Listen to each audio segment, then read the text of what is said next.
रागे सदा भगवती मनसा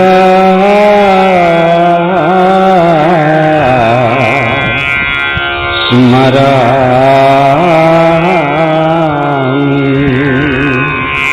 रागी सदा भगवती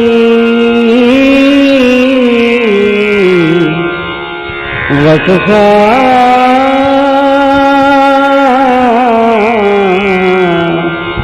गृह्णामि। रागी सदा भगवती शिरसा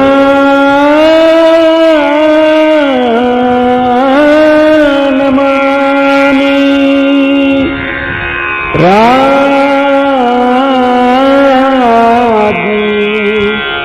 सदा भगवती शरणं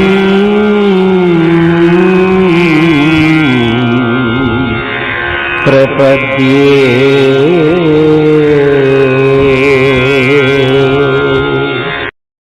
శుభం. కేవల జగన్మాత శక్తి చేత అనేక స్వరూపాలుగా ప్రకటించబడేటువంటి మీ అందరికీ, అదేవిధంగా మనందరిలో ఉన్నటువంటి ఆ కేవల జగన్మాతకి కూడాను ఆత్మపూర్వకమైనటువంటి ప్రణామాలను అర్పణ చేసుకుంటూ, లలిత పరాభట్టారిక శ్రీయంత్రము, అదేవిధంగా ఖడ్గమాల సమన్వయం చేస్తూ శ్రీ విద్య, ఇవన్నీ కూడా కేవలము ఒకే తత్వం అనేటువంటి ఆవిష్కరణ చేసేటువంటి విధంగా మనము ప్రస్తుతం లలిత సహస్రనామ ప్రాతిపదికతోటి జగన్మాత తత్వాన్ని తెలుసుకునేటువంటి ఒక ప్రయత్నం చేస్తూ ఉన్నాం. అందుట్లో పరాతత్వమైనటువంటి జగన్మాత, వేదంలో ప్రతిపాదించినటువంటి జగన్మాత యొక్క తత్వము, అదేవిధంగా సూక్ష్మ భావంతో ఉన్నటువంటి జగన్మాత తత్వము, స్థూల భావంతో ఉండేటువంటి జగన్మాత తత్వము, అవతార ప్రయోజనాలు, ఎందువలన జగన్మాత యొక్క అవతారం అనేటువంటిది సంభవించింది, ఏ ఏ అవతారాలు లలిత సహస్రనామంలో మనకి ప్రతిపాదించారు అనేటువంటివి తెలుసుకుంటూ మనము పోయినసారి కాళీ స్వరూపమై జగన్మాత దుర్గా స్వరూపిణి అయ్యి అనేక నామాలతో పిలువబడుతూ చండముండుల్ని సంహరించేటువంటిదిగా చెప్పుకుంటూ వచ్చాం. ఆ తర్వాత శివదూతి అనేటువంటిది చెప్పుకుందామని చెప్పేసి మనం అనుకోవటం జరిగింది. చండముండులు ఎప్పుడైతే మనకి సంహరించబడ్డారో జగన్మాతకి చండముండాసుర నిషూదిని అనేటువంటి నామము, దైత్యహంత్రి, దైత్యులని, అసురులని, అసుర గుణాలని, అసుర గణాలని, అసుర భావాలని కూడా మనలోనే ఉండేటువంటి ఈ చండముండులు, అదేవిధంగా శుంభ నిశుంభులు ఇప్పుడు రాబోతున్నారు. ఈ శుంభ నిశుంభుల దగ్గరికి వచ్చేసరికి మనం అందుట్లో సప్తశతి ప్రస్తావన చేశాము.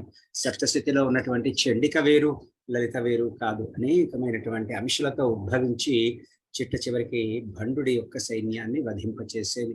మనలో ఉన్నటువంటి అజ్ఞానం అనేటువంటి గర్వాన్ని పటాపంచలు చేసేటువంటి జగన్మాత తత్వము. శివదూతి అనేటువంటి నామం తర్వాత చెప్పుకుందామని పోయిన సత్సంగంలో చెప్పుకోవడం జరిగింది. చండముండుల్ని వాళ్ళిద్దరూ వధించబడిన తర్వాత యుద్ధానికి చండశాసనుడైనటువంటి శుంభుడు అనేక వేల కోట్ల సంఖ్య కలిగినటువంటి మహాసైన్యంతో బయలుదేరి వెళ్ళాడు. ఇటు పక్కన ఈ జగన్మాతకి సహాయంగా అనేక మంది దేవతలకు కలిగినటువంటి శక్తి యొక్క మూర్త రూపముతో వారి నుండి వెలువడినటువంటి శక్తులు ఏవైతే దేవతా గణముల యొక్క శక్తులు అంటే మనలో ఉన్నటువంటి సద్గుణముల యొక్క శక్తులు జగన్మాతకి సహాయముగా అంటే జగన్మాతకి తోడుగా వచ్చారు. శివదూతి అనే నామం యొక్క విశిష్టత చెప్పుకుంటున్నాం ఇక్కడ. బ్రహ్మ యొక్క శక్తి ఎవరు? బ్రాహ్మి. విష్ణువు యొక్క శక్తి ఎవరు? వైష్ణవి. ఇవన్నీ నామాలు ఉన్నాయి. 892వ నామం వైష్ణవి గనక మనం చూసుకుంటే. మహేశ్వరుడి యొక్క శక్తి మాహేశ్వరి 208వ నామం. కుమారస్వామి యొక్క శక్తి కౌమారి. వీళ్ళు అదేవిధంగా వరాహము యొక్క శక్తి, వరాహావతారం యొక్క శక్తి వారాహి. నారసింహి అనేటువంటి శక్తి నారసింహావతారానికి సంబంధించినటువంటిది. ఇంద్రశక్తి అయినటువంటి ఐంద్రి. ఇవన్నీ కూడాను మాతృకలన్నీ కూడాను జగన్మాతకి వద్ద ఒక సైన్యంగా వచ్చి నిలబడ్డారు.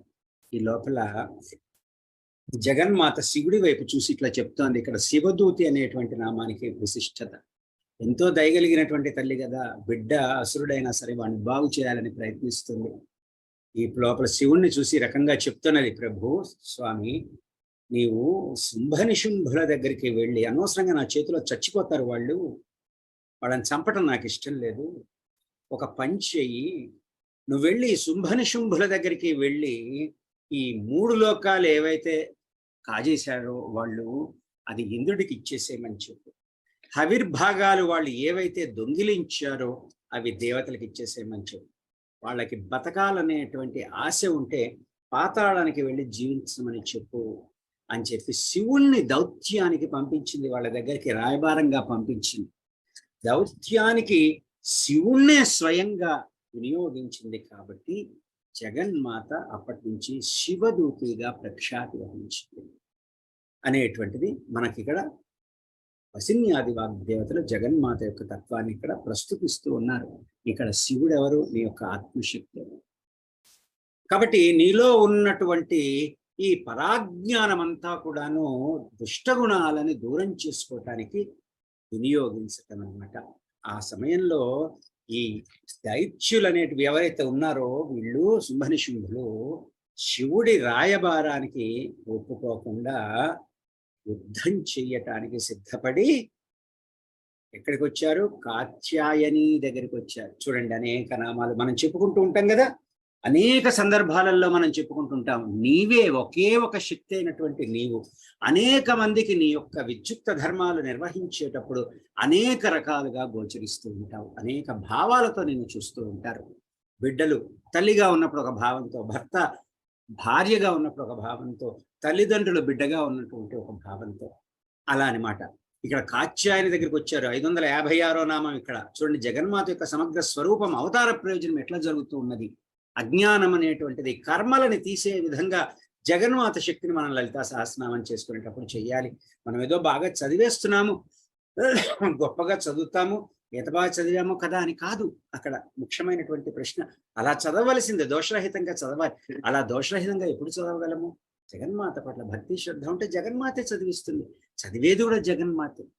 ఈ కాత్యాయని దగ్గరికి వీళ్ళు శుంభనిశుంభులు బయలుదేరి వచ్చారు. ఒక రకంగా చెప్పాలంటే ఏమిటి ఈ కాత్యాయని యొక్క అవతార ప్రయోజనం అంటే, మహిషాసురుడు అనేటువంటి వాడు ఒకప్పుడు కాత్యాయన మహర్షి యొక్క శిష్యుడైనటువంటి వాడు ఒకడు తపమాచరిస్తూ ఉంటే అతని వద్దకి ఒక సౌందర్యవతి అయినటువంటి అప్సరస రూపాన్ని ధరించి ఆ మహిషాసురుడే తపోభంగం చేశాడు, మోహింపచేసి. అది ఆ సంగతి కాత్యాయనుడికి తెలుసుకొని ఈ మహిషాసురుణ్ణి నీవు ఒక స్త్రీ చేతిలో మరణిస్తావు అని శపించడం జరుగుతుంది. ఆ కాత్యాయనుడి యొక్క కుమార్తె చండిక, అందుచేతే ఆమెకి కాత్యాయని అనేటువంటి పేరు కూడాను అవతార ప్రయోజనంగా మనకి ఈ సందర్భంలో ఈ భావంతో మనకి వసిన్యాది వాగ్దేవతలు చెప్తూ ఉన్నారు. ఈ దేవతాశక్తులకు కూడాను జగన్మాతతో కూడినటువంటి దేవతాశక్తులు ఇటుపక్క చండికా స్వరూపం ధరిస్తున్నది, దుర్గా స్వరూపం ధరిస్తూ ఉన్నది. అవతార ప్రయోజనాలు చెప్పుకుంటూ ఉన్నాము. ఏ లక్ష్యంతో ఏ అసురులని, ఏ గుణములు కలిగినటువంటి అసురులు మనలో ఉన్నారో ఆ జగన్మాత మనల్ని రక్షించడం కోసం చేస్తూ ఉన్నదనేటువంటిది మనకి తెలుసుకోవాల్సి ఉంటుంది. ఈ అసుర సైన్యానికి ఈ దేవతాశక్తులకి మధ్య యుద్ధం ప్రారంభం అయిపోయింది.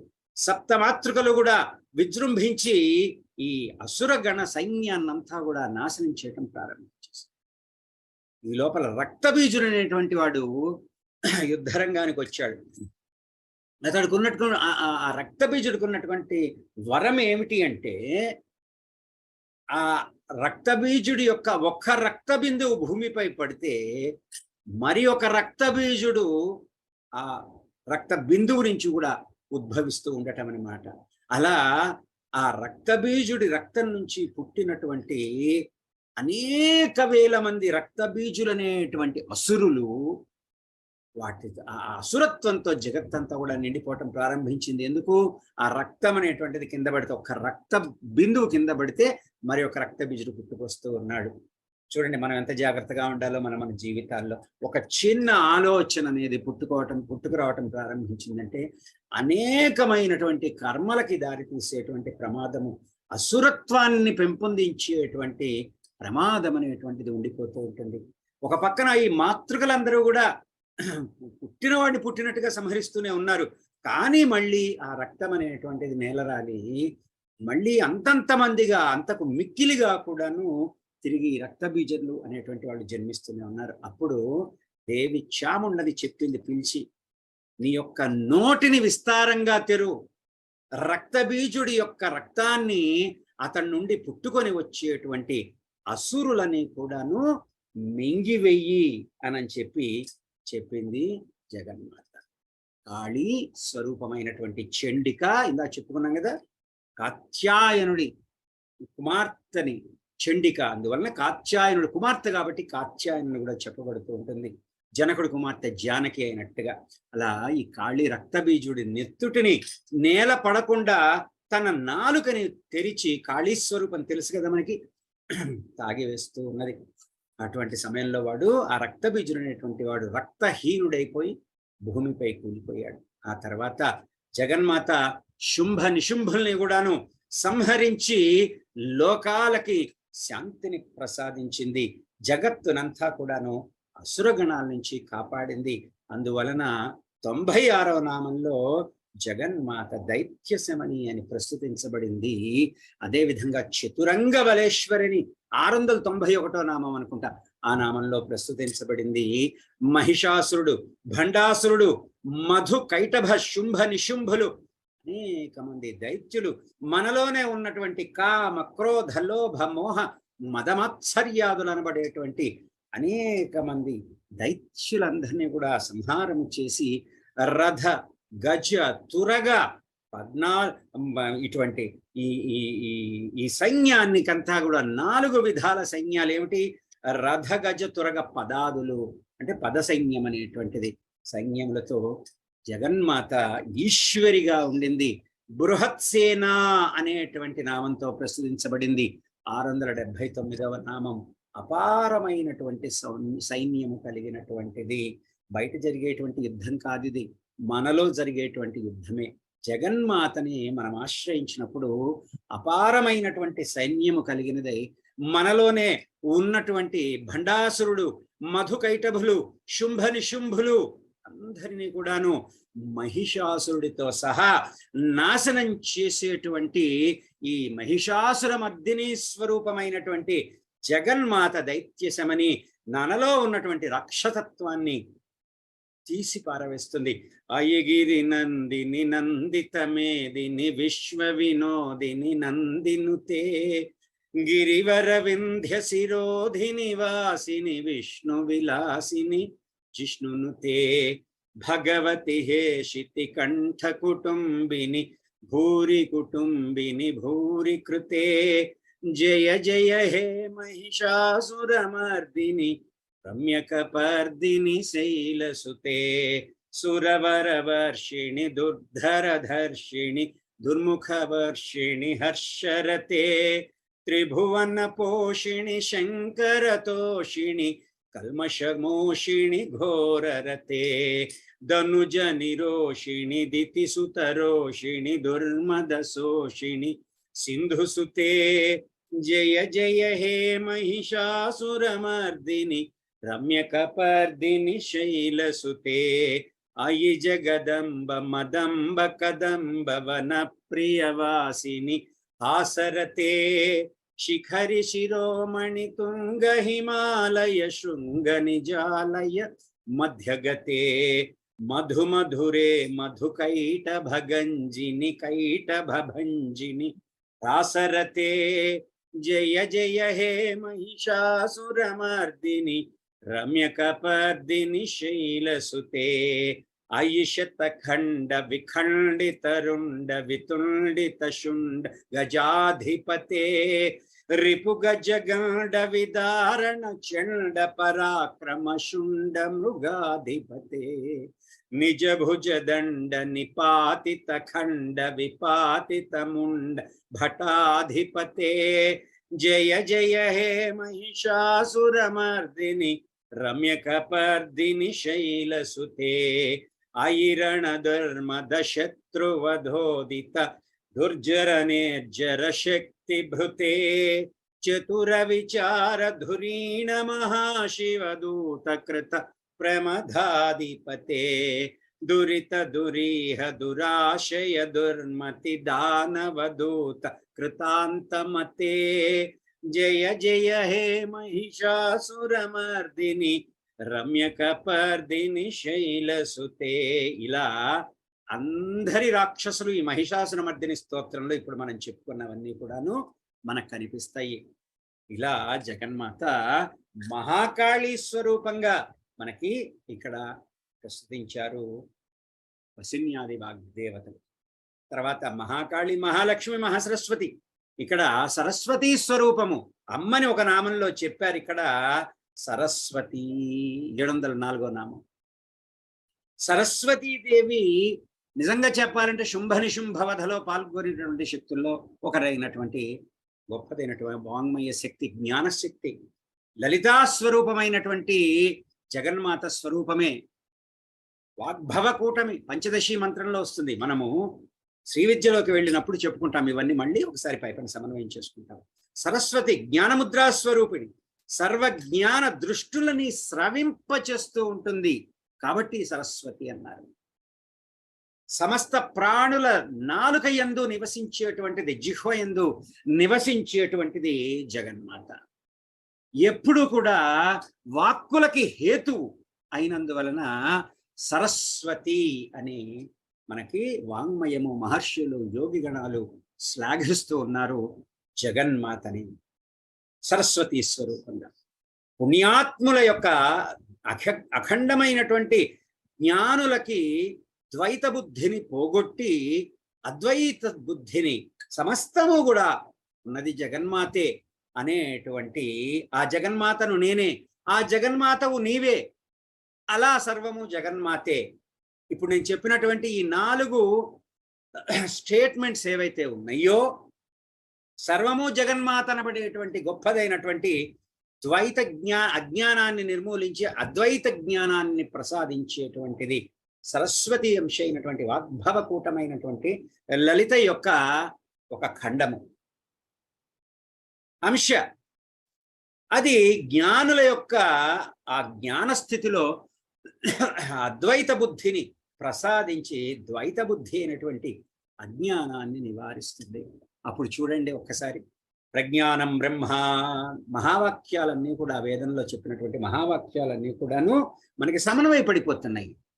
ప్రజ్ఞానం బ్రహ్మ, గొప్పదైనటువంటి అనుభవం అయినటువంటి పరబ్రహ్మతత్వమైనటువంటి జగన్మాతే అనేటువంటిది అనుభవం దర్శనం కలిగినప్పుడు ప్రజ్ఞానం బ్రహ్మ అనేటువంటిది సత్యమైపోతుంది, అనుభవంలో సత్యమైపోతుంది.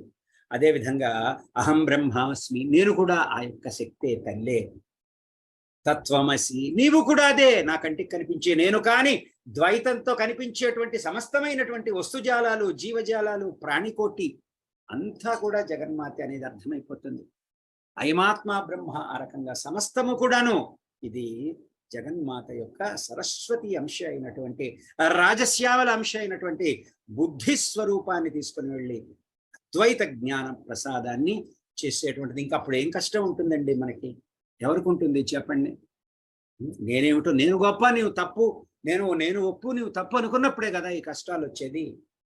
నేనే నా ఈ ద్వైత బుద్ధి వలననే కదా. నాకంటే నువ్వు మిన్నగా ఉంటే ఈర్ష్య, అసూయ, ద్వేషాలు, నాకంటే తక్కువగా ఉంటే ఈసడింపు భావము, నీచ భావము.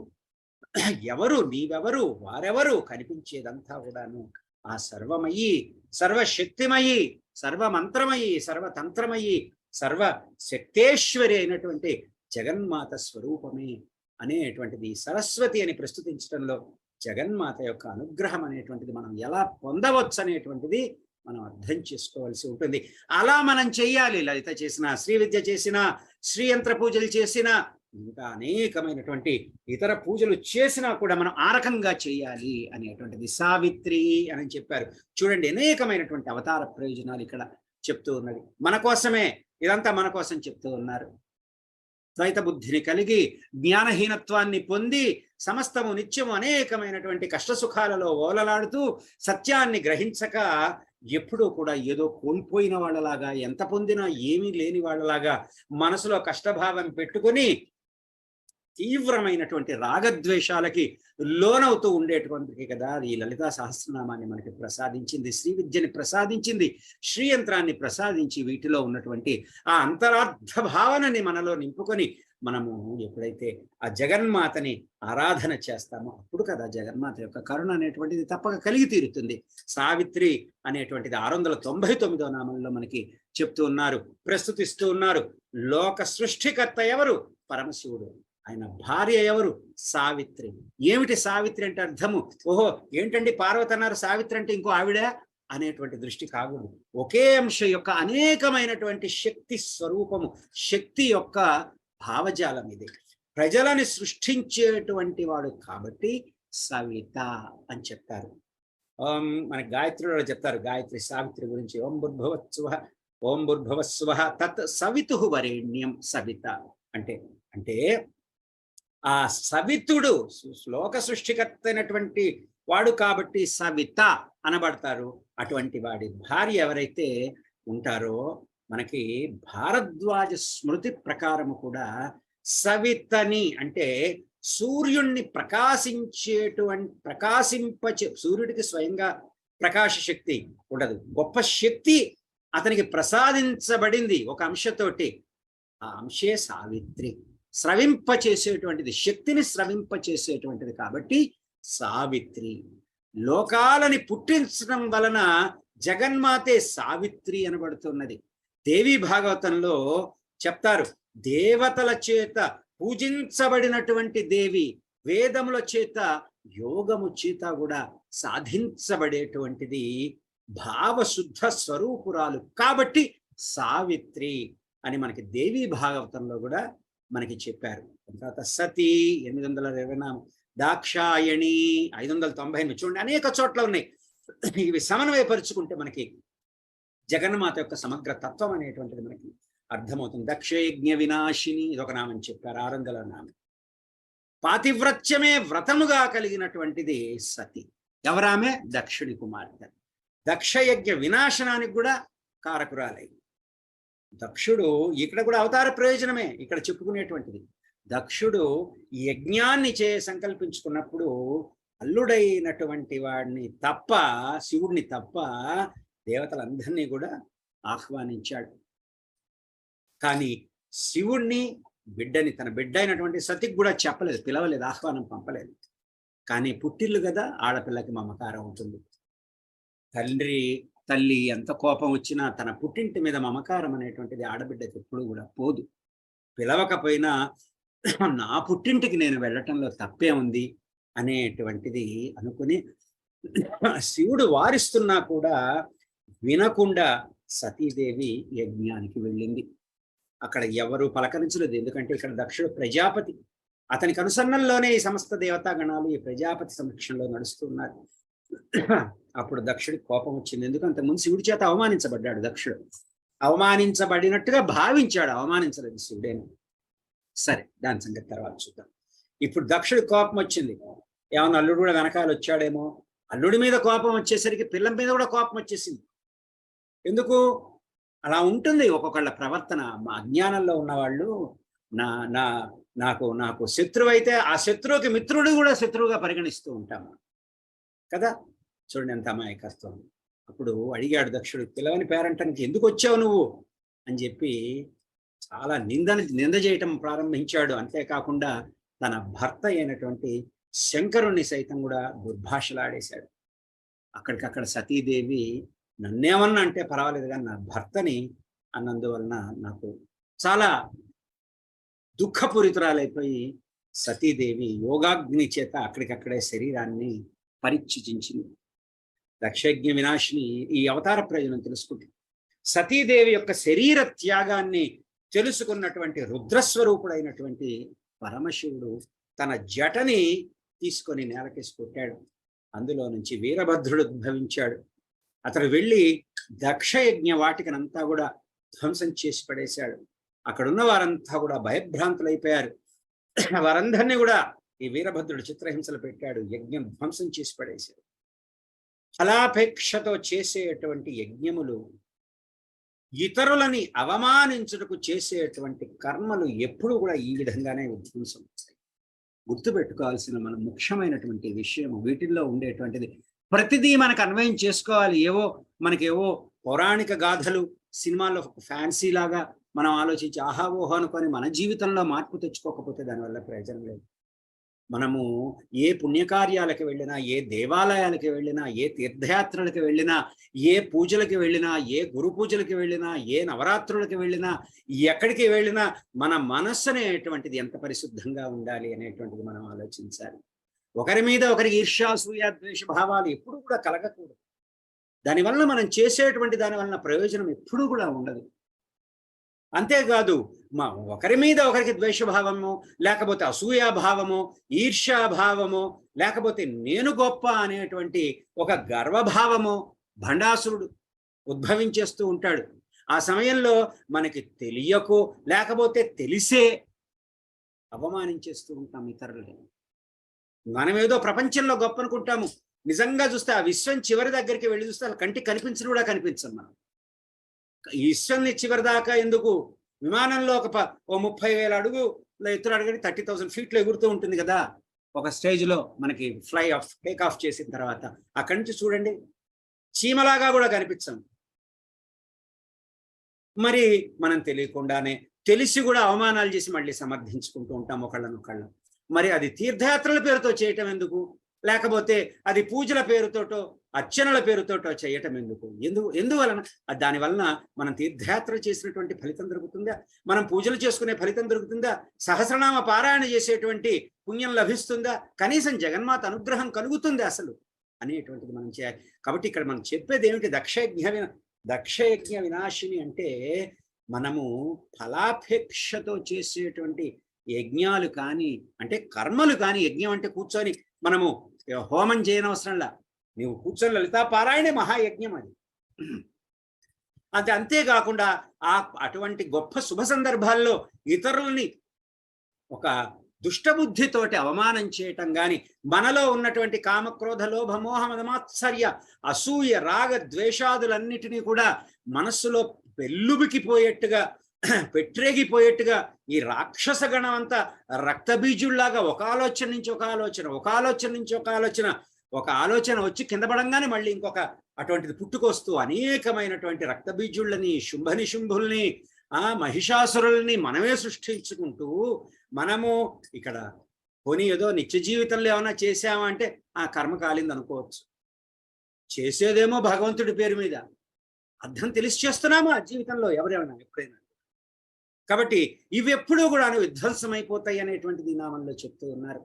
అందుకని అమ్మ దగ్గర కూర్చొని శ్రీయంత్ర పూజనో, శ్రీ విద్య పూజనో, శ్రీ విద్య క్రమమో, లేదా మనము ఖడ్గమాలో, లేకపోతే సహస్రనామమో, త్రిష్యతో, అంత గొప్పదైనటువంటి భావం మనలో ఉండాలి.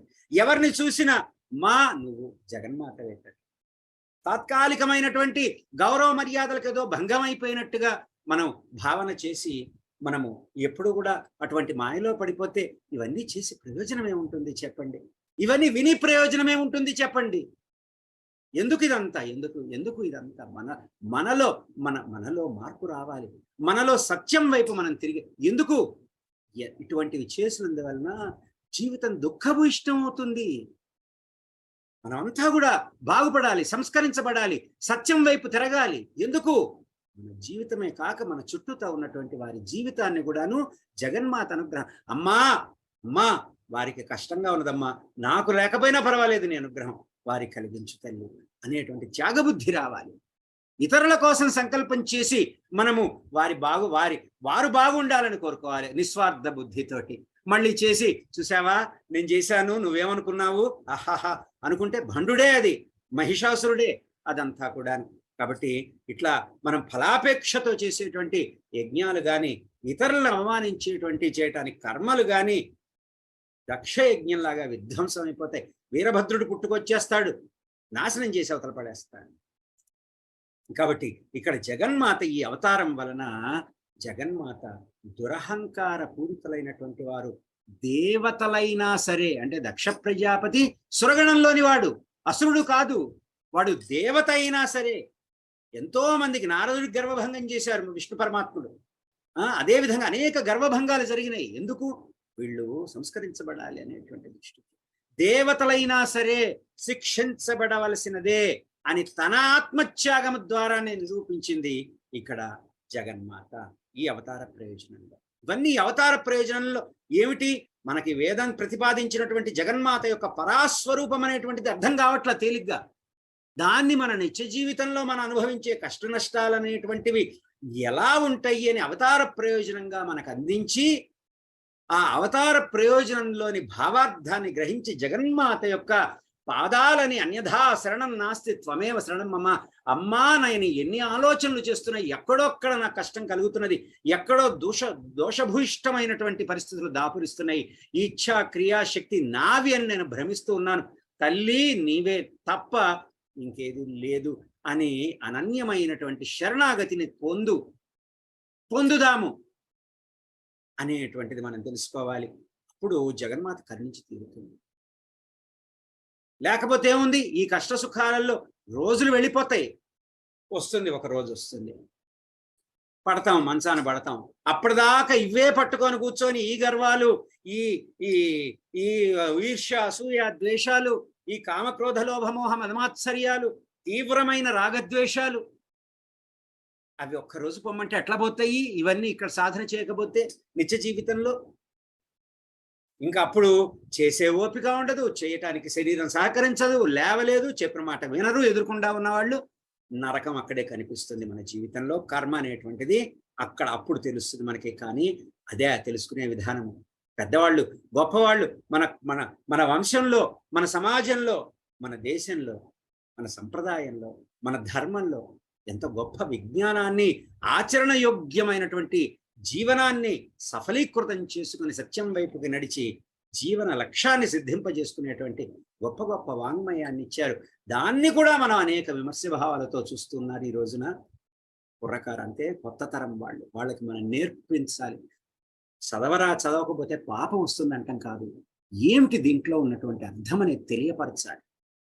అదేవిధంగా అనేక అవతార ప్రయోజనాల్లో మనకి చెప్పేటువంటిది, తర్వాత వచ్చేటువంటివి అనేక నామాలు. సతీ త్యాగం, దేహత్యాగం తర్వాత పార్వతి హిమోత్పర్వత రాజపుత్రిగా పుట్టుకొచ్చేస్తుంది కదా అంశ. ఆ శక్తి 246 నామం పార్వతి, ఉమా 633, అపర్ణ 754, గుహాంబ 706, గుహ జన్మభూ 606, సర్వమంగళ 200 నామం, శైలేంద్ర తనయ్య 634 నామం, ధరసుత పర్వతుడు యొక్క పుత్రిక 956 నామం. ఇవన్నీ కూడా ఈ అవతార ప్రయోజనమే. సతీదేవి దేహత్యాగం తర్వాత జగన్మాత మళ్ళీ తీసుకున్నటువంటి అవతార ప్రయోజనం.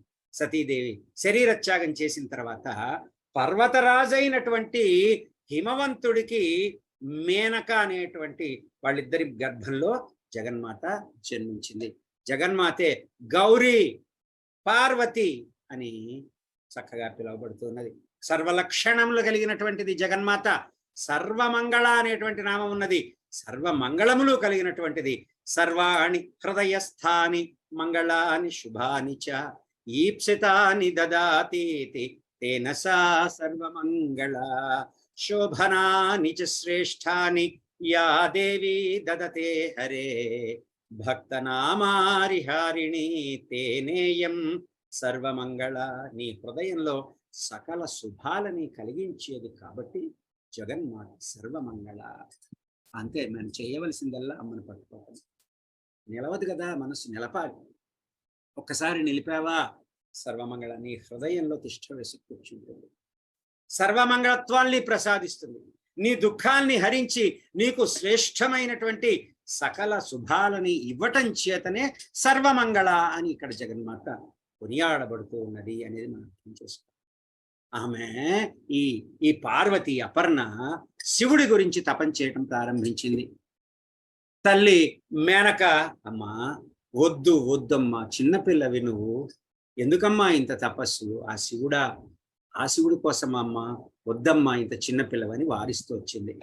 అప్పటి నుంచి కూడా ఈ వద్దు, తల్లి మేనక మాట ఏదైతే వద్దు వద్దు అని చెప్తూ వచ్చిందో దానికి సందర్భంగా ఉమా అనేటువంటి పేరుగా అమ్మకి లభించింది. ఆ తపస్సు చేసేటప్పుడు చివరికి నిరాహారి అయిపోయి సంపూర్ణ శివుడి పట్ల ఉపవాసి అయిపోయి చివరికి పర్ణములు అంటే ఆకులను కూడాను తిననటువంటి స్థితిలో నిరాహారి ఆ శివుడి కోసము తపస్సు ఆచరించింది. అందువలననే ఆ జగన్మాతని అపర్ణ అనేటువంటి నామం అనేటువంటిది లభించింది ఈ వసిన్యాది వాగ్దేవత. మనం కూడా అలానే చేయాలి. శివత్వాన్ని, మన ఆత్మతత్వాన్ని మనం లభించాలంటే బుద్ధి అనబడేటువంటి ఆత్మాత్వం గిరిజామతి, ఆ బుద్ధి అనేటువంటి ప్రకృతి స్వరూపిణి, మాయాస్వరూపిణిగా జ్ఞానస్వరూపిణిగా ఉన్నటువంటి మనలోనే ఉన్నటువంటి ఆ తల్లిని తీసుకొని వెళ్ళి ఆ శివుడి దగ్గర కూర్చోబెట్టాలి. ఆ మనస్సుని ఆత్మతత్వం వైపు. మనకి ఏదన్నా ఏమండి దర్శనానికి వెళ్ళాలి అంటే ఏమండి లేట్ అవుతుందేమో, కాస్త ఏమన్నా టిఫిన్ చేసిపోతే బాగుంటుందేమో అనుకుంటాం. ఇక్కడేమో ఈ తల్లి పర్ణాల ఆకులను కూడా ముట్టుకోకుండా ఉంటూ ఉన్నది ఆ శివుడి కోసం. అంటే చూడండి ఎంత పట్టుదల కావాలి కాదు. ఇంకేదన్నా అంటే నా ఆరోగ్యం బాగాలేదు, ఇంకేమంటాం, సరే కాస్త తిని బయలుదేరమ్మా అనుకుంటాం, తిని బయలుదేరయ్యా అని చెప్పి అనుకుంటూ ఉంటాం. అంతేగా మరి ఆ పట్టుదల మనలో ఉండాలి.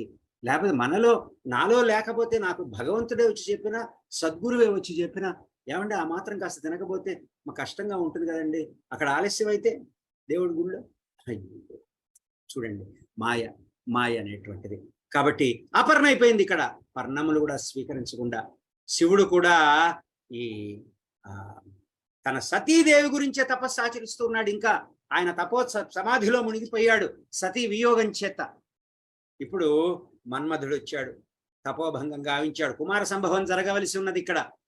అందుకని శివుడికి అదేవిధంగా శివపత్ని అయినటువంటి సతి లేదా ఇప్పుడు ఈ జన్మలో పార్వతిగా ఉన్నది కాబట్టి వారిద్దరి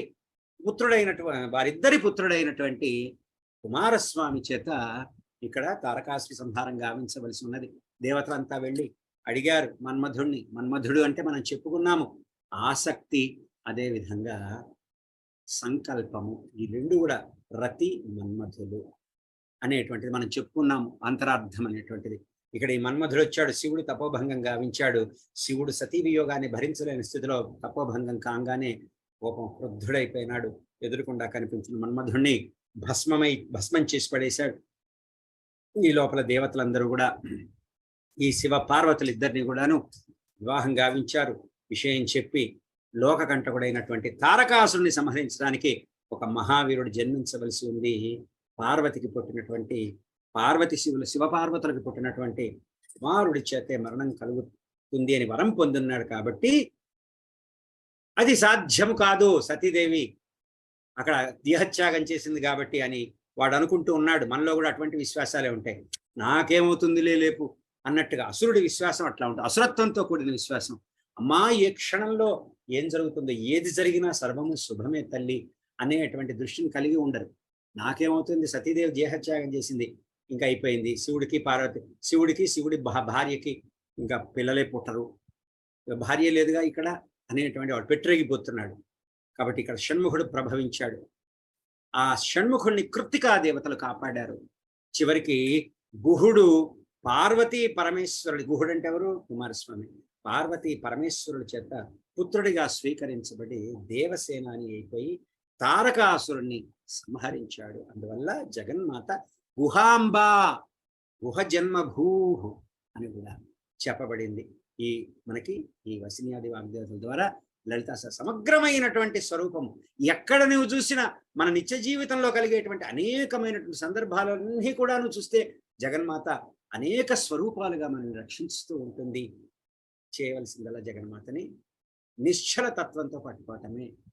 మనం ఏదో పట్టుకున్నామంటే నాకు జ్ఞానము, నాకు పాండిత్యము, నాకు వచ్చు, నాకు ఎన్నో చెప్తాను, నేను ఇంత బాగా చెప్తాను కదా, లేకపోతే నేను అంత బాగా చదువుతాను అనుకుంటే అది ఎంత అజ్ఞానం అవుతుందని చెప్తాను. తర్వాత మహాలక్ష్మి స్వరూపం ప్రయోజనం ఇక్కడ ఎవరు, మళ్ళీ ఈ త్రిపుర సుందరి దేవే, లలితా పరాభట్టారికే 210వ నామము మహాలక్ష్మి అన్నారు వసిన్యాది వాగ్దేవతలు. త్రిపుర పరాభట్టారికి ఒక్క అంశే. మహాబలుడనేటువంటి రాక్షసుడిని సంహరించి కొల్హాపురంలో వెలిసినటువంటి దేవి. సర్వభూత శరీరేభ్యో యావిర్భూతామిత ప్రభా త్రిగుణా సా మహాలక్ష్మి సాన్మహిషమర్దిని అని చెప్పారు. ఏ దేవి సర్వభూతాల నుంచి అనేకమైనటువంటి ప్రభలతోటి ఆవిర్భవించిందో ఆమె త్రిగుణ అయినటువంటి మహాలక్ష్మి అని చెప్పబడింది. సాక్షాత్తుగా మహిషాసురుణ్ణి వధించింది అని చెప్తున్నారు. చూడండి, ఆశ్చర్యపోతారు మీకు. మరి ఇదేమిటి మహాలక్ష్మి మహిషాసురుణ్ణి వధించింది? వైష్ణవి అనేటువంటి మాతృకలలో ఒక స్వరూపము. ఎవరు? ఈ మహాలక్ష్మి. 892 నామం వైష్ణవి. విష్ణు రూపిణి అన్నారు దాని తర్వాతనే 893 నామం. కాబట్టి బ్రహ్మాండ పురాణంలో విష్ణువాక్యము ఆద్యాశక్తిర్మహేశ్య చతుర్నాభిన్న విగ్రహ భాగే భవానీ రూప సాదుర్గా రూపాచ సంగరా ఓపేచ కాళికారూప ఉంరూపాంచ మదాత్మిక. మహేశ్వరుడి యొక్క ఆదిశక్తి 4 రూపాలు కలిగినటువంటిది అని చెప్పబడుతున్నది. ఏమిటి? భోగమునందు భవాని, యుద్ధమందు దుర్గా, కోపమందు కాళిక, పురుషత్వమునందు ఆత్మరూపములు కలిగినటువంటిది అనేటువంటిది. జగన్మాతని ఒక నామం చెప్తారు, అవరద అనేటువంటి నామం చెప్తారు. అవరులు అంటే రాక్షసులు, వారిని దునిమి చంపేటువంటిది దైత్య వినాశిని అనేటువంటి నామంగా మనము ఇంతకుముందు లలిత చెప్పుకున్నప్పుడు ఒక్కొక్క నామాన్ని తీసుకొని సంక్షిప్తమైనటువంటి నామార్థంకే చెప్పుకున్నాము. ఇక్కడ అనేక చోట్ల నుంచి అవతార ప్రయోజనము, అదేవిధంగా పరాజ్ఞాన ప్రయోజనము, స్తుతి ప్రతిపాదితమైనటువంటి జగన్మాత తత్వములు అనేక చోట్ల నుంచి తెచ్చుకొని సమన్వయం చేసుకొని సమగ్ర స్వరూపమైనటువంటి జగన్మాత తత్వాన్ని భావరూపంలో మనలో నింపుకునేటువంటి ప్రయత్నం చేస్తుంది. తర్వాత 2 నామాలు చెప్పారు. ఉమా 633, జ్ఞానద 643. దేవతలకి రాక్షసులకు కూడా ఘోర యుద్ధం జరుగుతూ ఉన్నది ఆకాశంలో. ఇదంతా తెలుసుకుంటే మనము శ్రీయంత్రంలో ఉండేటువంటి ఆవరణ దేవతలతో సమన్వయం చేసుకోవటం, మేరు తోటి, అదేవిధంగా ఖడ్గమాలలో ఉన్నటువంటి దేవతలు ఎలా సరిపోలుతారు, అదేవిధంగా శ్రీ విద్యా క్రమంలో మనము చేసేటువంటి పంచదశి వరకు, చిట్ట చివరికి షోడశి వరకు, పూర్ణ దీక్ష వరకు మనము ఆచరించేటువంటి అనుభవించేటువంటి జగన్మాత తత్వం ఇదంతా కూడా కేవలము ఒకే తల్లి యొక్క శక్తి అనేక స్వరూపాలతో సమన్వయం చేసుకున్నప్పుడు ఆ తల్లి యొక్క భావం అనేటువంటిది పరిపూర్ణమై విశ్వవ్యాప్తమై మనలో నిండిపోతూ ఉంటుంది. అందుకని చెప్పుకుంటున్నాను. దేవతలకి రాక్షసులకి ఒకప్పుడు ఘోర యుద్ధం జరుగుతూ ఉండేది. ఆకాశంలో మనకి వ్యోమ మార్గంలో పార్వతీ పరమేశ్వరులు వృషభారూఢులైపోయి త్రిలోక సంచారానికి పోతూ ఉన్నారు. మనం చెప్పుకునేది ఏమిటి? ఉమా జ్ఞానద అనేటువంటి నామం యొక్క అవతార ప్రయోజనం. ఈశ్వరుడు కళ్ళు మూసుకొని యోగంలో ఉన్నాడు. దేవతల ధాటికి అసురులు వీళ్ళంతా కూడా రాక్షసులు పరిగెత్తుతూ ఉన్నారు, పారిపోతూ ఉన్నారు దేవతల ధాటికి. జగన్మాత పరమేశ్వరుని మేలుకొలిపింది. ఆశ్చర్యంగా ఒక మాట అన్నది, స్వామి పాపం రాక్షసుల అవస్థలు చూడండి అన్నది. రాక్షసులు ఏం చేశారు? అప్పుడు శివుడు ఏం చేశాడంటే, పక్క నుంచి జగన్మాత చెప్పింది కదా, స్వామి కాస్త చూడండి వాళ్ళని అంటే, ఇలా చూసి మళ్ళీ యోగంలోకి వెళ్ళిపోయారు ఆయన.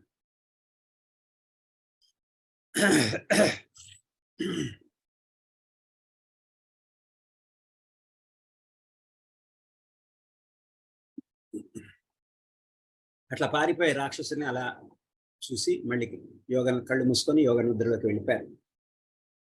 ఈ రాక్షసుల పలాయనము, వీళ్ళు వాళ్ళని చూడంగానే, ఆ శివుడి దృష్టి పడంగానే ఈ రాక్షసులు వాళ్ళ పలాయనం మానుకొని, పరిగెత్తడం మానుకొని ఎక్కడ లేని ధైర్యశాలతో మళ్ళీ దేవతల వైపుకి వచ్చేసారు. ఇక్కడ దిక్కులు తెలియనటువంటి దేవతలు మళ్ళీ ఇటు వీళ్ళు పలాయనం చిత్తగించడం ప్రారంభించారు. అప్పుడు మళ్ళీ దేవి శివుణ్ణి చూసి అంటుంది, స్వామిని మేల్కొల్పింది, స్వామి నాథ ఈ వింత చూడండి, ఇంతకు ముందు వరకు వాళ్ళు పరిగెత్తారటు, ఇదిగోండి ఇప్పుడు చూడండి వీళ్ళు ఎలా ప్రాణభీతితో దేవతలు పరిగెత్తుతున్నారో ఒక్కసారి చూడండి అని చెప్పి చూపించింది. స్వామి శివ పరమాత్ముడు శివయ్య మళ్ళీ ఈ దేవతల వంక ఒక్కసారి చూసి కళ్ళు మూసుకున్నారు. వీళ్ళు మళ్ళీ వెంటనే రాక్షసుల మీద ఎదురుదాడి సాగిస్తున్నారు. అలా సాగించి చివరికి రాక్షసుల్ని ఓడించారు. పార్వతీ పరమేశ్వరులు వాళ్ళ దారిన వాళ్ళు వెళ్ళిపోయారు. ఇదంతా చేసిన తర్వాత, ఇదంతా అయిన తర్వాత. కానీ పార్వతీ పరమేశ్వరులలో ఈ వీళ్ళిద్దరూ ఇది జరిగింది అక్కడ దేవతలు గమనించలేదు. వారి యుద్ధంలో చివరికి గెలిచారు కదా, పలాయనం చిత్తగించి మళ్ళీ శివుడు చూడంగానే, శివుడు దృష్టి పడంగానే వీళ్ళు వచ్చి మళ్ళీ ఎదుర్కొని రాక్షసుల్ని ఓడించి పలాయనం చెందేలా చేశారు కదా. అది వీళ్ళకి శివుడి యొక్క శక్తి, జగన్మాత యొక్క తత్వం అర్థం కాక తెలియక వీళ్ళలో వీళ్ళు పోట్లాడుకుంటున్నారు. ఈ విజయానికి కారణం నేనంటే నేను అని అంతఃకలహం చెలరేగింది. అందులో చెప్పబడుతుంది, విష్ణువు నా చక్రం వల్లనే గెలిచాము అని, బ్రహ్మ నా యొక్క బ్రహ్మాస్త్రము చేత గెలిచామని, ఇంద్రుడేమో నా వజ్రాయుధం చేత గెలిచాము అని, అగ్ని వాయువు నా యొక్క అగ్ని ప్రజ్వలింపజేయడంతో, లేకపోతే నేను వీచిన గాలితోటి, ప్రచండమైనటువంటి గాలితోనే వాళ్ళు పలాయనించి ఇలా వాదులాడుతున్నారు. అలా వాదులాడుకుంటూ నాకే, మనం గెలిచాం కదా, ఇప్పుడు నాకే పదవి, ఉన్నతమైనటువంటి పదవి రావాలి, ప్రైమ్ మినిస్టర్ పోస్ట్ రావాలి, అట్లా అనుకుంటూ ఉన్నారు. అప్పుడు వాళ్ళ ముందు ఒక యక్షుడు సాక్షాత్కరించాడు. అగ్నిని పిలిచాడు ఇంద్రుడు. ఎవరా యక్షుడు, కనుక్కొని రప్పు అన్నాడు. యక్షుడు ఇంద్రుడు అగ్నిని పంపించాడు. యక్షుడు ఏం చేశాడు, అగ్ని దగ్గరికి రాగానే నువ్వెవరయ్యా అని అడిగాడు. అప్పుడు అగ్ని చెప్తున్నాడు, నేను మహాబలవంతుడైనటువంటి అగ్ని, నేను లోకాలన్నింటినీ దహించి వేయగలను, క్షణంలో బూడిద చేసి పడేయగలను అని చెప్తాడు. అప్పుడు ఆ యక్షుడు ఒక చిన్న గడ్డిపోచను తీసి ఆ అగ్ని ముందు పెట్టి, దీన్ని కాల్చే చూస్తాను. ఎంత ప్రయత్నించినా అగ్ని దాన్ని కాల్చలేకపోయాడు. సిగ్గుపడి ఇంద్రుడి దగ్గరికి వెళ్ళి, ఇదిగో ఇలా జరిగింది, నేను కనుక్కోటానికి వెళితే నాకు ఇలా జరిగింది అని చెప్పేసి చెప్తే వాయుదేవుని పంపించాడు. వాయువు కూడా ఆ గడ్డి పోచను కదిలించలేకపోతాడు. తర్వాత స్వయంగా ఇంద్రుడే బయలుదేరి వెళ్తాడు. కానీ యక్షుడు అంతర్ధానమైపోతాడు. అక్కడ ఉమ ఈ ఇంద్రుడికి ప్రత్యక్షమవుతుంది. తస్మిన్నాకాశే స్త్రియమా జగామ బహుశోభానాం ఉమాం హైమవతీం తాం హోవాచ కిమే తద్యక్షమతి బ్రహ్మేతి హోవాచ. ఆకాశంలో అతి ప్రకాశవంతమై హిమవంతుడి పుత్రిక అయినటువంటి ఉమని ఇంద్రుడు, ఆ యక్షుడు ఎవరు, ఇందాక అక్కడ ఎవరో ఉన్నాడు అని ప్రశ్నించాడు. అప్పుడు ఈ ఉమ చెప్తున్నది, ఆ పరబ్రహ్మతత్వమైనటువంటి వాడే యక్షుడు. ఆయన సంకల్ప బలం లేకపోతే గడ్డి పోచ కూడా కదలదు అంటూ అప్పుడు జ్ఞానోపదేశం చేసింది ఇంద్రుడికి ఈ ఉమ. అందుకే జ్ఞానద అనేటువంటి నామంతో ఈ ఉమ అనేటువంటి నామాల యొక్క అవతార ప్రయోజనంగా మనకి తెలియబడుతుంది. ఇది కేనోపనిషత్తులో కూడా చెప్తూ ఉంటారు మనకి. ఆ ఉమ యొక్క భక్తి చేతనే సర్వులు కూడా మోక్షం పొందగలుగుతారు అనేటువంటి చెప్తారు. విద్యారూప యాతి యాశివ వేద విద్య సత్యానందానంత సంవిత్ స్వరూప సర్వలోకేశీ మాతు భక్తయివ్యశ్చదాంబికాయ ప్రసాద. విద్యారూపిణి అయినటువంటి పార్వతీయే, ఉమయే వేద విద్య, సత్యము, జ్ఞానము, అనంతము, సర్వస్వరూపిణి కూడా, సర్వలోకములకే మాత అయినటువంటి అంబిక యొక్క అనుగ్రహం చేతే, భక్తి చేతే వాక్ అనేటువంటిది కలుగుతుంది. జ్ఞానము అంటే సంసార బంధాలని ఖండించి వేసేటువంటిది. జ్ఞానము అంటే బంధము అనేటువంటి అర్థం కూడా ఉన్నది. పరమాత్ముడి పట్ల బంధాన్ని కలిగించేది కూడా జ్ఞానమే, సంసార బంధాలని ఖండించేటువంటిది కూడా జ్ఞానమే. కాబట్టి బంధ జ్ఞానాన్ని పోగొట్టి పరమాత్మ బంధ జ్ఞానాన్ని మనకి ఇస్తూ ఉంటుంది. ఊ అంటే శివుడు, మా అంటే లక్ష్మి, శివుడి భార్య అనేటువంటి. లక్ష్మి అంటే ఇక్కడ విష్ణు పేరుని బట్టి కాదు, లక్ష్మి అంటే ఐశ్వర్యము అనేటువంటి. కాబట్టి ఇక్కడ రెండోది ఉమానామం. అనేక నామార్థాలు ఉన్నాయి. గౌరీ, హరిద్ర, హరిద్ర అంటే పసుపు, కీర్తి, కాంతి, ఇలా అనేకమైనటువంటి అర్థజ్ఞానము. అర్థజ్ఞానం అంటే సగం జ్ఞానం కాదు, గొప్పదైనటువంటి భావజ్ఞానం కలిగినటువంటిది ఉమా అనేటువంటిది. సూత సంహితంలో కూడా ఒక మాట చెప్తారు, వరానుభూతి భవ పాపనాశినీం సదాశివస్యాప్యతి శోభనాఢ్యాం ఉమాభిధాం ఉత్తమ చిత్తవృత్తిం నానావిధ లోక వైభవాం.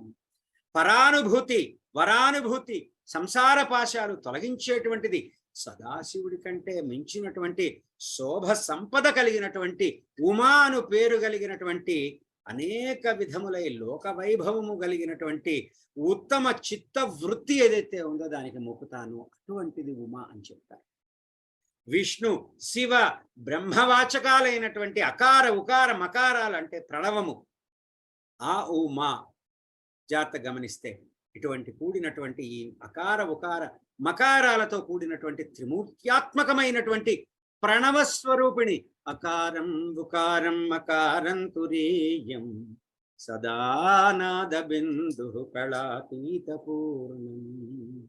హరే బ్రహ్మరుద్రం పరబ్రహ్మ రూపం చిదానందరూప శివోహం శివోహం. అది లింగపురాణంలో చెప్తారు. అలా అకార ఉకార మకారాలతో కూడినటువంటి త్రిమూర్త్యాత్మకమైనటువంటి ప్రణవస్వరూపిణి, ఓంకార సార శక్తి కలిగినటువంటి చేత ఉమా అని కీర్తించబడుతున్నది. ఓం ఇచ్ఛాశక్తి ఉమా, ఇచ్ఛాశక్తియే ఉమాకుమారి. ఈ ఇచ్ఛాశక్తి అయినటువంటి ఉమా అవతార ప్రయోజనం అనేటువంటిది సాధకులై ముముక్షువులైనటువంటి వారికి జ్ఞానాన్ని ప్రసాదించడమే అనేటువంటిది మనకి గొప్పదైనటువంటి, ఇంత అర్థం కలిగినటువంటి నామంగా మనకి వసిన్యాది వాగ్దేవతలు అందించడం జరిగింది. ముకుంద అని ఒక నామం, ముక్తి నొసగేటువంటిది. 838వ నామం ఇది ముకుంద. తంత్రరాజం అనేటువంటి దాంట్లో గోపాల మంత్ర భేద అనేటువంటి దాంట్లో మొదట్లో చెప్తారు కదా. అసలు గోపాల సుందరి అనేటువంటి ఒక మంత్రం ఉంది, అది వైష్ణవ సంప్రదాయంలో చేసేటువంటిది. లలితా త్రిపుర సుందరి మంత్రమే గోపాల సుందరి మంత్రం, చాలా గొప్ప మంత్రం, అది గొప్ప సాధన కూడా. విష్ణువుకి జగన్మాతకి తేడా లేదు, నామరూప భేదాలు ఏర్పరచుకున్నాను. చూడండి, అంతట్లో కూడా మీరేదనుకున్న రూపాన్ని పెట్టుకుంటారు, అదే చూడండి అని వేరు విధంగా చూడండి. ఒకరినొకరిని మీరు కంపేర్ చేయకూడదు. అలా చేస్తే ముందు మనం చాలా ద్వైత బుద్ధి అజ్ఞానంలో పడి కొట్టుకుపోతున్నట్టు. కాబట్టి మనకి చెప్తారు కదా, చిద్వా లలిత పుంరూప కృష్ణ విగ్రహ స్వవంశనాదనారంభాత్ ద్వివశం జగత్. కానొకప్పుడు లలితాదేవి పుంరూప అని చెప్పారు. ఇక్కడ పురుష రూపంలో కృష్ణస్వరూపాన్ని ఎత్తి తన పిల్లన గ్రోవిని మ్రోగించి జగత్తుని వివశమనర్చింది అని చెప్పారు. గోపికలందరూ కూడా జగన్మాత యొక్క తత్వమైనటువంటి శక్తులే. అటువంటి వారితో ఇక్కడ పురుష రూపంలో పరివేష్టించబడ్డట్టుగా దర్శనమిస్తుంది. తనకు తానే ఈ 16 భాగాలని షోడశీ స్వరూపంగా మార్చుకున్నది. పుండరీకాక్షుడైనటువంటి శ్రీకృష్ణుడు కూడా లలిత అవతారమే అనేటువంటిది మనకి ఈ ఈ వాక్యం మనకి చెప్తూ ఉంది. ద్వాపర యుగాంతంలో ప్రబలిపోయినటువంటి దుష్టులని శిక్షించి శిష్ఠులని రక్షించింది. అందువలన రాక్షసగ్ని అని 318వ నామం. ధేనుకాసురుడు, బకాసురుడు, కంసుడు, తృణావర్తుడు, పూతన అనేక మంది రాక్షసులని శ్రీకృష్ణ రూపమును సంహారం చేసినడు అనేటువంటిది చూడండి. ఎంత అభేద భావం తీసుకొచ్చేస్తున్నారు మనకి. మనము ధర్మాలు మతాల పేరు మీద మనం కొట్టు. నీ ధర్మాన్ని నువ్వు ఆచరించు, ఇంకో ధర్మంలోకి వెళ్ళవలసిన పని లేదు. నువ్వు కృష్ణ పరమాత్మని నువ్వు వైష్ణవ సంప్రదాయంలో ఆచరిస్తే ఆచరించు, కానీ ఇంకొక సంప్రదాయంలో ఉన్నటువంటి వారు వేరు అనే భావన కలిగితే నీ విష్ణు ధర్మాన్ని నువ్వు సరిగ్గా నిర్వర్తించలేకపోతున్నావు అనేటువంటి భావన. 655 ఇంకొక అవతార ప్రయోజనం చెప్పుకొని ముగించుకున్న మోహిని 562వ నామం. క్షీరసాగర మథన కాలంలో అమృతాన్ని దేవదానవులు పంచుకునేటువంటి సందర్భంలో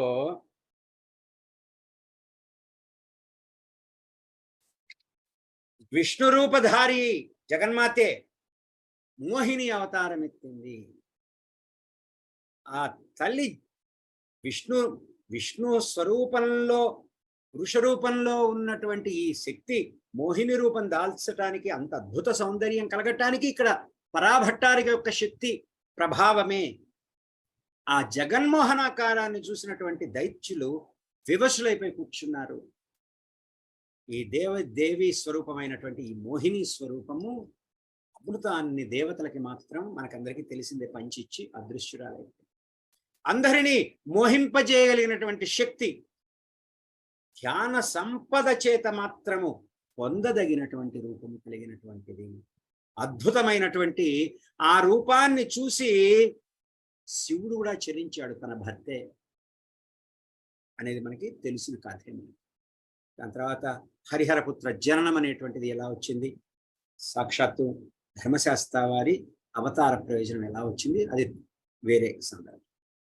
మహాదేవి అనేటువంటి ఒక నామం ఉంది, 209.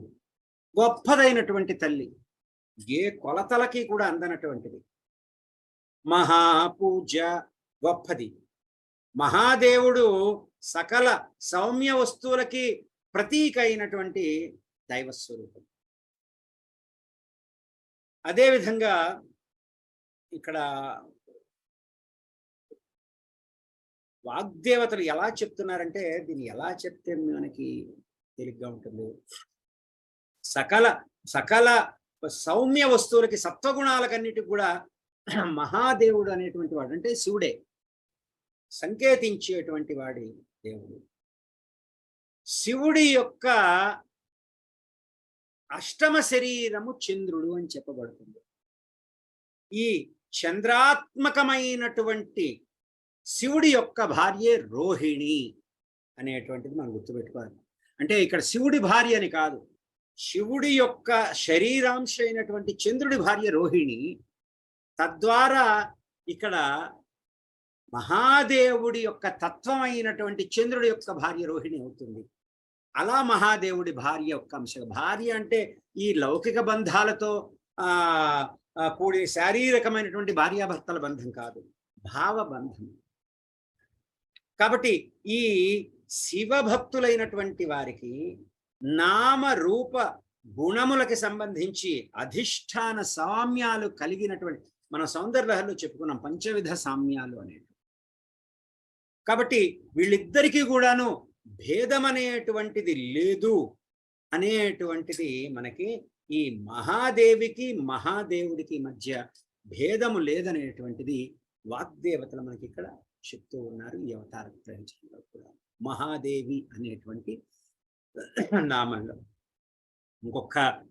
ఇంకొక అవతారంగా చెప్పినటువంటి నామాలని చెప్పుకుందాం. కొన్ని నామాలను కలుపుకుంటే శివ 53వ నామం, శ్రీ శివ అన్నారు 978, శివమూర్తి 407, శివప్రియ 409, శివారాధ్య 406, శివశంకరి 408, శివపర 480.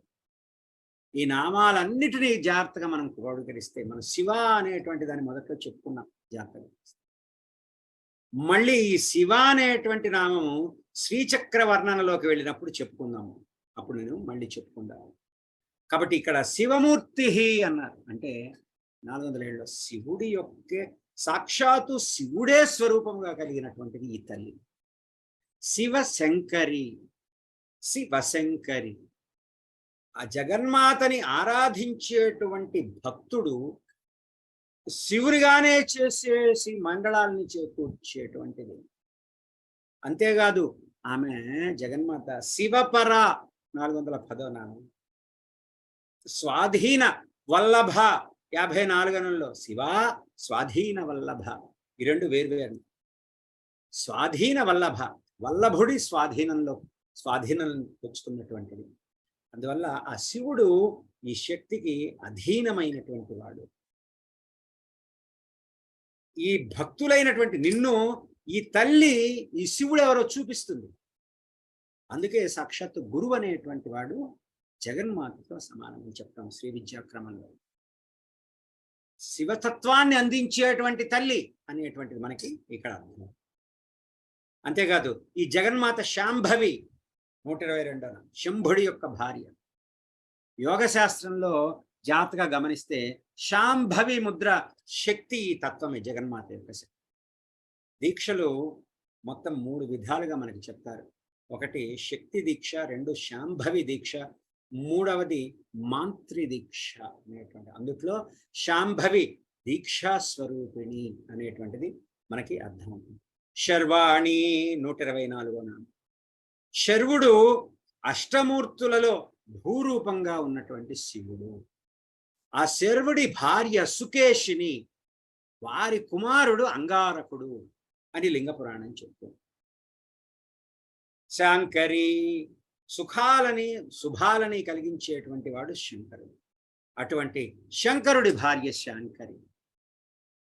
అంటే మనం చూడండి, ఎక్కడ చూసినా జగన్మాత యొక్క సౌశీల్యము, ఎక్కడ చూసినా దుష్టత్వాన్ని నాశనం చేసేటువంటి మాతృస్వరూపము. క్రోధితమైపోతుంది, నా బిడ్డలకు అన్యాయం జరుగుతున్నది అంటే. అదేవిధంగా ఈ సుఖాలని శుభాలని కలిగించేటువంటి వాడు శంకరుడు. ఆ శంకరుడు యొక్క భార్య శంకరి స్వరూపంగా శ్రీకంఠార్థ శరీరిణి అన్నారు 39వ నామంలో. అంటే శ్రీ అంటే ఏమిటి? మనం చెప్పుకున్నాం, శ్రీకి అనేకమైనటువంటి అర్థాలు ఉన్నాయి. అందుట్లో మనకి ఐశ్వర్యము, ఆనందము, ఇలాతో పాటు లక్ష్మి, వీటితో పాటు విషము అనేటువంటి అర్థం కూడా ఉన్నది. ఆ విషాన్ని, గరళాన్ని తన కంఠంలో కలిగినటువంటి వాడు శివుడు. ఆ శివుడు ఆ శ్రీ కంఠుడి యొక్క అర్ధ శరీరాన్ని కలిగినటువంటిది, తన అర్ధ శరీరం అందించుకొని అర్ధనారీశ్వరి అయినటువంటి తల్లి అనేటువంటిది. ఆత్మైవేదమగ్ర అసీత్ సైమమేవాత్మానందేధ అపాయత్తతః పతిశ్చ పత్నిశ్చ భవత. మొదట ఈ ఆత్మే ఉన్నది అనేటువంటిది. ఈ ఆత్మే 2గా మారినది. ఆ 2 కూడా శివశక్తులుగా ఉన్నారు. వాగుద్భూత పరాశక్తిర్య చిద్రూప వరాభిడ వందే తామనిషం భక్త్యా శ్రీకంఠార్థ శరీరిణి. పరాశక్తి చిద్రూపిణి వాక్కుగా జన్మించింది, అదే పరావాకు. ఆ పరావాకు లోకంలోకి వచ్చేసరికి పశ్చంతి మధ్యమగా వచ్చి చివరికి వైఖరిగా లోక వ్యవహారాలన్నీ నడుపుతుంది. అటువంటి శ్రీకంఠార్థ శరీరినైనటువంటి జగన్మాతని నేను మొక్కుతాను అని చెప్పేసి మనకి చెప్పబడి ఉన్నది. దాని తర్వాత మనం సదాశివ పతివ్రత అనేటువంటి నామంలోకి తర్వాత సత్సంగంలో మనము వెళదాము. తర్వాత సత్సంగంలో చెప్పుకుందాం. సదాశివ పతివ్రత అనేటువంటి నామం నుంచి మనము తర్వాత సత్సంగంలో చెప్పుకొని మన కనీసం ఇంకొక 15-20 సత్సంగాలన్నా ఇదంతా. ఎందుకంటే ఖడ్గమాల దగ్గరికి వచ్చేసరికి మనకి దాదాపుగా చాలా వివరంగా వెళ్ళి సమన్వయం చేసుకోవలసి ఉంటుంది. ఈ యొక్క లలిత సహస్రనామానికి సంబంధించినటువంటి నామాలు మనకి ఖడ్గమాల్లో చెప్పినటువంటి అనేక మంది దేవతాంశాలు ఇవన్నీ కూడాను అప్పుడు సమన్వయం చేసుకున్నాం. అప్పుడు తెలుస్తుంది, ఏమండి మీరు ఏంటంటే నేను శ్రీ విద్య అండి, నేను లలిత సహస్ర